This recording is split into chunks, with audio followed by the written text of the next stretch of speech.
Hello everyone. आज हम जिस कहानी की चर्चा करेंगे उसका शीर्षक है सिक्का बदल गया और कहानीकार का नाम है कृष्णा सोबती। सबसे पहले हम उनका जीवन परिचय को पढ़ेंगे। साठोत्तरी हिंदी कहानी और उपन्यास जगत में तथा नारी मुक्ति या नारी स्वतंत्रता या स्त्री विमर्श की महिला कथाकारों में कृष्णा सोबती का नाम सर्वप्रथम आता है। कृष्णा सोबती बहुमुखी प्रतिभा की सशक्त एवं लब्ध प्रतिष्ठित साहित्यकार थीं। उन्होंने जो सुना, देखा और अनुभव किया उसको ही अपनी साहित्यिक कृतियों के माध्यम से बखूबी अंकित किया है। ऐसी बहुमुखी प्रतिभा की धनी कृष्णा सोबती का जन्म 18 फरवरी 1925 को गुजरात में हुआ। कृष्णा सोबती का बचपन शिमला और दिल्ली के महानगरीय परिवेश में बीता। साथ ही पंजाब से भी आना जाना लगा रहा। देश विभाजन के समय वे फतेहचंद कॉलेज में पढ़ रही थीं। विभाजन के समय वह पढ़ाई छोड़कर दिल्ली आई। उसके बाद 1950 तक उन्होंने सिरोही के महाराजा तेज सिंह की गवर्नेंस का काम किया। उसके बाद एक वर्ष दिल्ली के आर्मी स्कूल में अध्यापिका रहीं। 1952 से 1980 तक दिल्ली प्रशासन के प्रौढ़ शिक्षा कार्यक्रम से जुड़ी।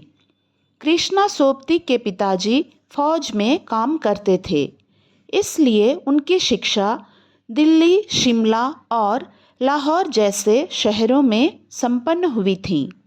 कृष्णा सोबती के 3 बहनें और एक भाई हैं। बचपन में घर में लाड़ प्यार और अनुशासन की कोई कमी नहीं थी। कृषि से भी जुड़े परिवार का होने के कारण गांव और वहां के जीवन से भी उनका गहरा संबंध रहा।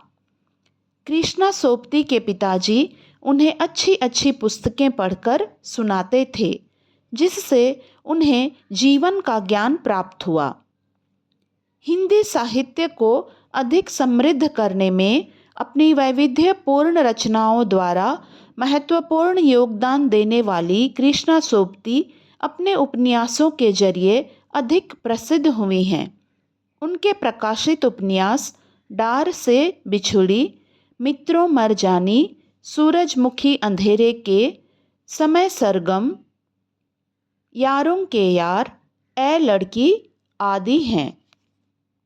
संख्या की दृष्टि से कम होने पर भी कृष्णा की कहानियाँ हिंदी साहित्य जगत में बहुचर्चित हैं।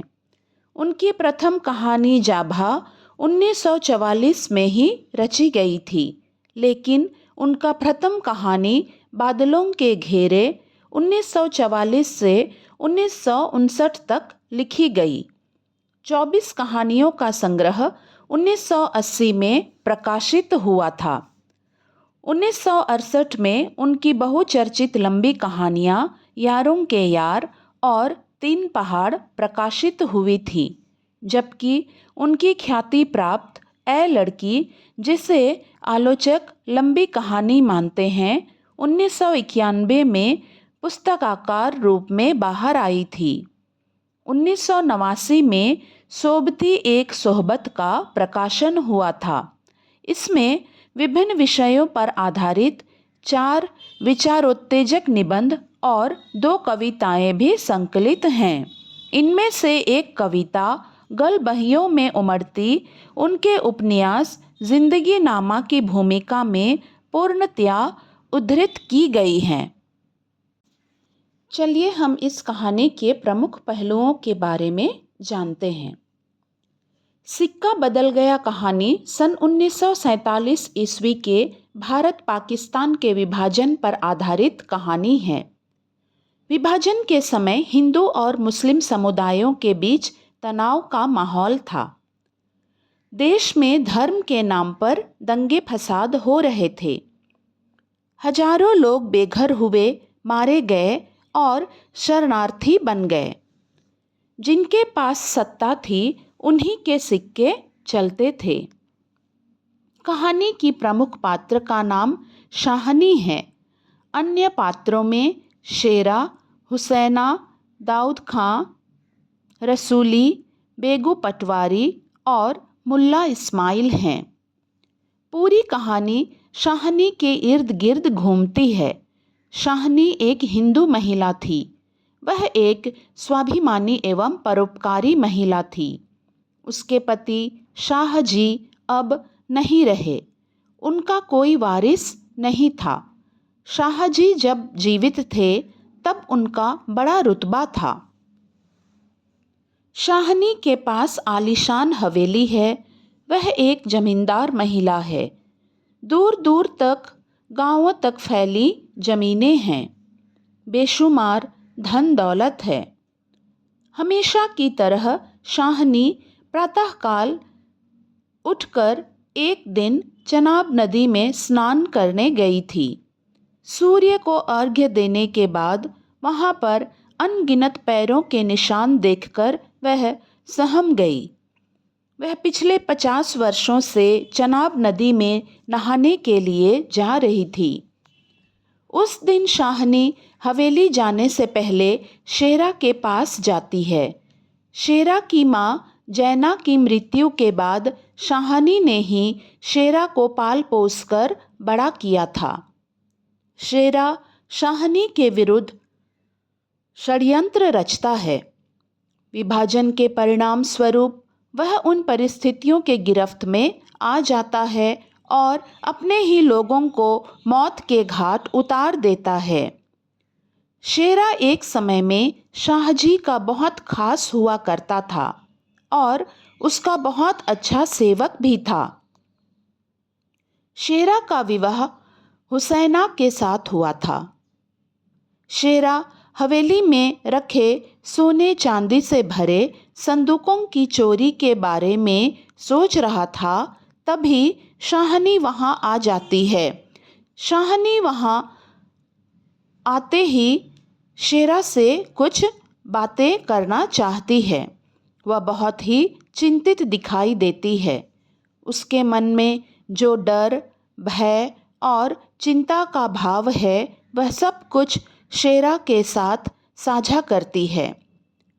देश का माहौल बदलते ही हवेली के नौकर भी शाहजी के खिलाफ, शाहनी के खिलाफ षड्यंत्र रच रहे हैं। वे हवेली की लूटपाट करने के बारे में सोच रहे हैं। शाहनी शेरा को बताती है कि पिछली रात कुल्लूवाल के लोग आए थे। यदि शाहजी जीवित रहते तो कभी भी ऐसा दिन नहीं देखना पड़ता।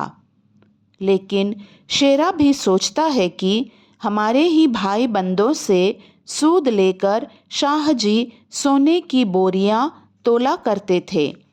इसलिए प्रतिहिंसा की आग शेरे के आंखों में भी थी।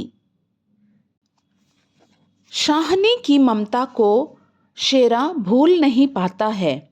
वह सोचता है कि शाहजी की बात शाहजी के साथ गई, वह शाहनी को जरूर बचाएगा। वह शाहनी को घर तक छोड़ने के लिए हवेली तक भी जाता है। शेरा के मन में अनेकों विचार उठ रहे हैं। उसके कानों में अपने साथियों की बात गूंज रही है। वह डरा हुआ भी है कि कहीं कोई उसे देख ना ले। वह सोचता है कि शाहनी को मारकर क्या होगा। वह चाहता है कि संभावित खतरे के बारे में शाहनी को बताए, लेकिन वह कैसे बताएगा, इसी कश्मकश में है। हवेली के बाहर गांव वाले खड़े हैं। शाहनी ने गांव वालों की बातों को सुन रखा था, इसलिए वह सब समझ रही थी। शाहनी उन दिनों को याद करती है जब वह उस हवेली की रानी हुआ करती थी। बगल में जबलपुर में आग का धुआं फैला दिख रहा था, जहां पर शाहनी के अन्य रिश्तेदार रहते थे। वह हवेली में अचेत पड़ी रहती है। दोपहर से शाम हो गई, पर उसकी सहायता के लिए कोई वहाँ नहीं आया। इतने में रसूली ने आकर बताया कि शाहनी को लेने ट्रकें आई हुई हैं। अब शाहनी को हवेली छोड़ना पड़ेगा। गांव वालों के सामने वह कुछ कह नहीं पा रही है। वह किसी पर भी कोई आरोप नहीं लगाती है। आज कौन नहीं है वहाँ? सारा गांव है जो उसके इशारे पर नाचता था कभी। उसकी असमियाँ हैं जिन्हें शाहनी ने अपने नाते रिश्तों से भी कभी कम नहीं समझा। बेगू पटवारी और मस्जिद के मुल्ला इस्माइल शाहनी के निकट आकर खड़े हुए। बेगू पटवारी शाहनी के दिल की हालत समझ रहा है, लेकिन क्या करे, सिक्का बदल चुका है। तभी थानेदार दाऊद खान वहाँ आता है। यह वही है जिसके लिए शाहजी नदी किनारे खेमे लगवा दिया करते थे और जिसकी मंगेतर के लिए मुंह दिखाई में सोने के कनफूल भी दिए थे। थानेदार शाहनी से कहता है कि अगर साथ में कुछ रुपये पैसे सोने चांदी लेना है तो ले लो। शाहनी अपनी संपत्ति में से कुछ भी नहीं ले जाना चाहती है। वह कहती है, क्या इससे अच्छा वक्त देखने के लिए मैं जिंदा रहूंगी? यह सुनकर थानेदार दाऊद खां चुप हो जाता है। शेरा दूर से ही खड़ा होकर शाहनी और दाऊद खां को देख रहा था। वह सोचता है कि दाऊद खां शाहनी से कुछ मांग रहा है। वह आवाज़ देता है कि खान साहब, देरी हो रही है। शेरा की इस बात को सुनकर शाहनी की आंखों में आंसू आ जाते हैं। वह कहती है, मेरे ही घर में मुझे देर। उस हवेली की मालकिन जो एक दिन वहाँ बहू बनकर आई थी, आज आंसू भरे आँखों से उस हवेली को अंतिम बार देख रही है। वह चाहती थी कि एक बार अंदर जाकर जी भरकर उस हवेली को देखे, लेकिन उसे इससे छोटेपन का एहसास हुआ। वह अपने लड़खड़ाते कदमों को संभालते हुए ट्रक की ओर चल देती है। दाऊद खान ने ट्रक का दरवाज़ा खोला। पूरा गांव रो रहा था। शेरा का भी दिल टूट जाता है। इस्माइल ने अंतिम बार कहा, शाहनी, कुछ कहती जाओ, तुम्हारे मुंह से निकली असीस झूठ नहीं हो सकती। और अपने साफे से आंखों का पानी पोंछ लिया। शाहनी ने रूंधे स्वर में कहा, रब तुम्हें सलामत रखे बच्चा, खुशियाँ बख्शे। गांव वालों को पछतावा हो रहा था कि शाहनी के दिल में जरा सा भी मैल नहीं और वे उन्हें नहीं रख सके। शेरा ने आगे बढ़कर शाहनी के पैर छुए और कहा, शाहनी, कोई कुछ नहीं कर सका, राज ही पलट गया। शाहनी ने कांपता हुआ हाथ शेरे के सिर पर रखा और रुक रुक कर कहा, तैनू भाग जगन चन्ना, अर्थात ओ चांद, तेरे भाग्य जागे। अब ट्रक चल पड़ा। शाहनी की आंखें बरस रही हैं। ट्रक चल रहा है। दाऊद खां विचलित होकर कहने लगा, शाहनी, मन में मैल ना लाना, कुछ कर सकते तो उठा ना रखते। वक्त ही ऐसा है, राज पलट गया है, सिक्का बदल गया है। रात को शाहनी जब कैंप में पहुंचकर जमीन पर पड़ी तो लेटे लेटे आहत मन से सोचने लगी, राज पलट गया है, सिक्का क्या बदलेगा, वह तो मैं वहीं छोड़ आई। शाहनी जो एक जमींदार महिला थी, विभाजन के बाद वह अपने घर और जमीन जायदाद को छोड़कर शरणार्थी शिविर में जाने को विवश हो जाती है। कहानी का शीर्षक सिक्का बदल गया का उपयोग समय और परिस्थितियों के बदलने और मानवीय रिश्तों में आए बदलावों को दर्शाने के लिए किया गया है। लेखिका ने इस कहानी से यह दिखलाना चाहा है कि सत्ता बदलने के बाद किस तरह लोगों के दिल भी बदल जाते हैं, अपने भी पराये हो जाते हैं। इस प्रकार लेखिका कृष्णा सोपती ने इस कहानी में देश के विभाजन की त्रासदी को दिखाया है। भारत के विभाजन के समय किस प्रकार मानवीय संबंधों में बदलाव आए थे, उस पर प्रकाश डाला है। तो इस प्रकार यह कहानी समाप्त होती है। धन्यवाद।